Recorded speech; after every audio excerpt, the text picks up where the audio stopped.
Once you step in Seoul, some of the first places you'll probably visit are these palaces and museums.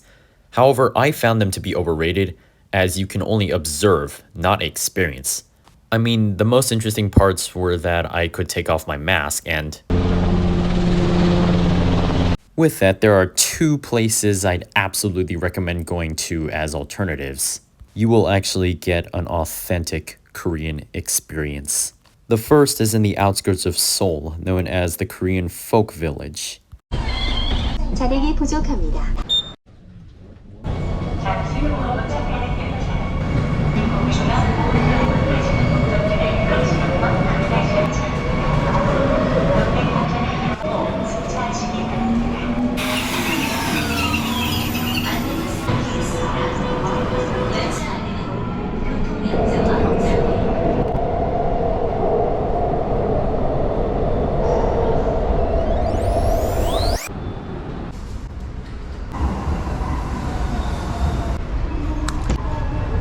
Through the Bundang line, I got off at Sangar Station.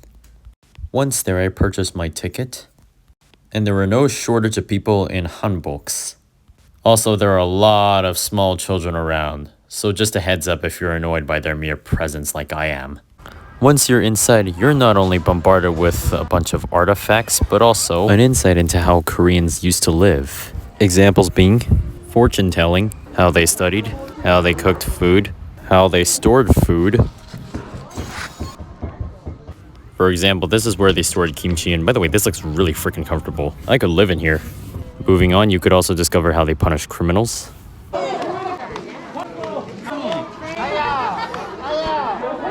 And more.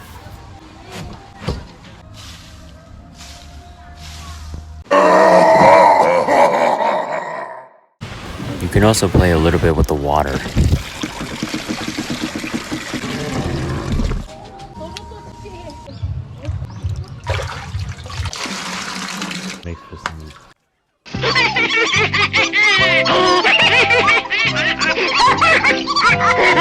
There's also plenty for the kids to do if they get bored, such as rides, swings,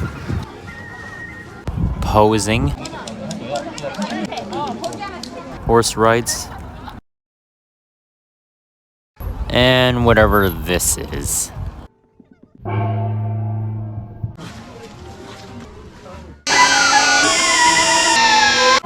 Some weird things I found were these brown puddles everywhere, which seems to be tea, along with stray cats.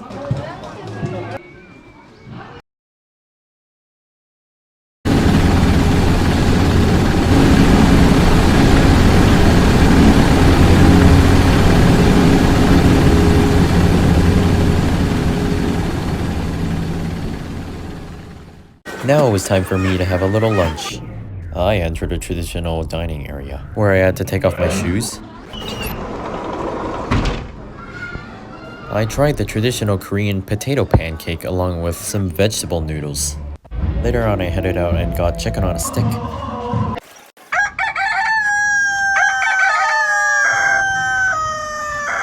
There's also an arena where you can enjoy traditional music.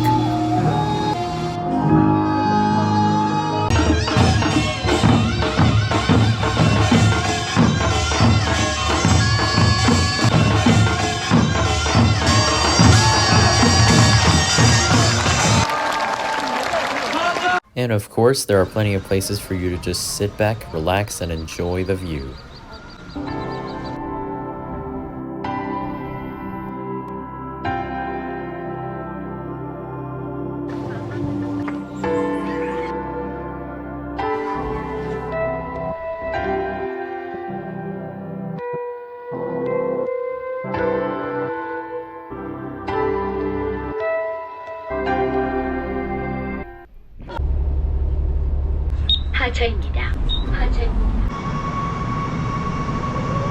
The next place I'd recommend going to is the small city of Cheonju, accessible via the KTX.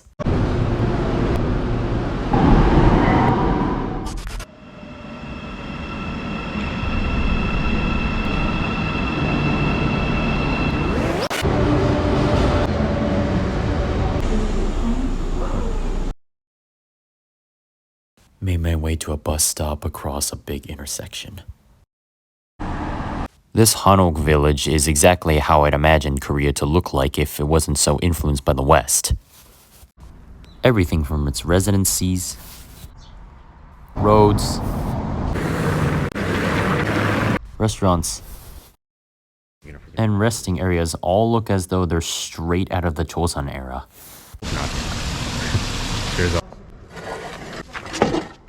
And of course, there are hanboks, traditional Korean clothing, everywhere. And I mean everywhere. You can also play a little bit with the water.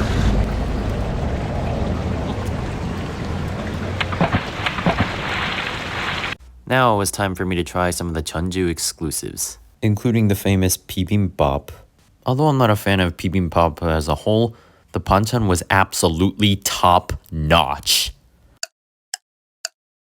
Although I didn't get it, you can get enormous bibimbap over here. Jeonju has its own exclusive choco pie as well. Some other activities include fortune-telling, electric bike riding, as well as self-portraits.